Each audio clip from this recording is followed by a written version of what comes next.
দিনী বোনেরা শোনেন, স্বামীর সাথে পরামর্শ করে সংসার করবেন। আপনাকে বলছি, স্ত্রীর সাথে পরামর্শ করে সংসার করবেন। হোমসি খেলি তাকে উপেক্ষা করে, তাকে গালি দিয়ে সংসারের খবর তাকে না বলে সংসার করবেন না। শুনুন সম্মানিত দিনী ভাই বোন,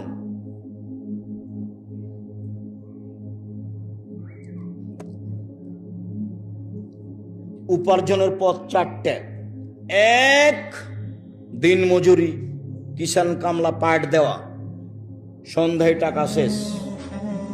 দুই, চাকরি, চাঁপাইনবাবগঞ্জের লোক কম করে, বেতন শেষ হবে 25 তারিখে, সাধারণত 2-1 পার হতে পারে, 5 দিন ধার কর্য করে চলে।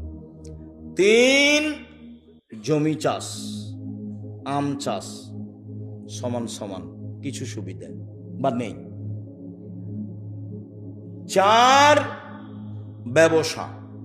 তখন আল্লাহর নবী বললেন, আত্তাজের আসাদে কালামিন ইয়াকুনু ইয়াউমাল কিয়ামা সিদ্দিক ওয়া শুহাদাল আম্বিয়া। বিশ্বস্ত সত্যবাদী ব্যবসায়ীরা বিচারের মাঠে নবীগণের সাথে থাকবেন, সিদ্দিক শুহাদাদের সাথে থাকবেন। তাহাজ্জুদ পড়ে সাথে থাকা যায় না, হজ করে রাসূলের সাথে থাকা যায় না। আর একটা পথ আছে রাসূলের সাথে থাকা, 2টা বেটির লালন পালন, 2টা মেয়ে, বাপে লালন পালন করলো, জান্নাতে যাবেই এই বাপ, রাসূলের সাথে থাকবে। তখন বললেন যে ওই বাপ আর আমি জান্নাতে এভাবে থাকবো।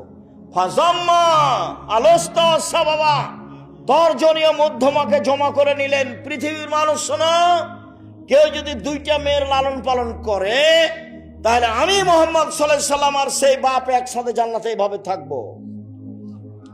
আর যদি 3টা মেয়ের লালন পালন করে, তাহলে মেয়ে 3টা বিচারের মাঠে বাপকে জান্নাতে নিয়ে যাওয়ার জন্য আল্লাহর সামনে জাহান্নামীকে পিছনে রেখে এইভাবে বেঁকে বসবে। মধ্যে মেয়ে, ওইদিকে জাহান্নাম, এদিকে বাপ। মেয়েরা বলবে আমার বাপকে জান্নাতে দিবেন আগে, তারপরে কোনো কথা, কোনো কথাই নেই, বিচার আচার নেই, আগে আমার বাপকে জান্নাতে দিতে হবে, তারপরে কোনো কথা। একটা মেয়ে হয়েছে, তাই মা খালা বলেছে কি করবি বেটা, একটা ডিপি স্কুল, একটা গাভী কিন।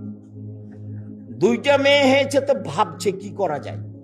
3টা মেয়ে হয়েছে, তখন দাদি নানি বলছে ভাই এক কর, বউ তালাক দিয়ে দে। কেমন আকীদা নষ্ট। 10টা ছেলে লালন পালন করলে 1 নেকি হবে, এই কথা মুহাম্মদ সাল্লাল্লাহু আলাইহি ওয়াসাল্লাম বলেননি।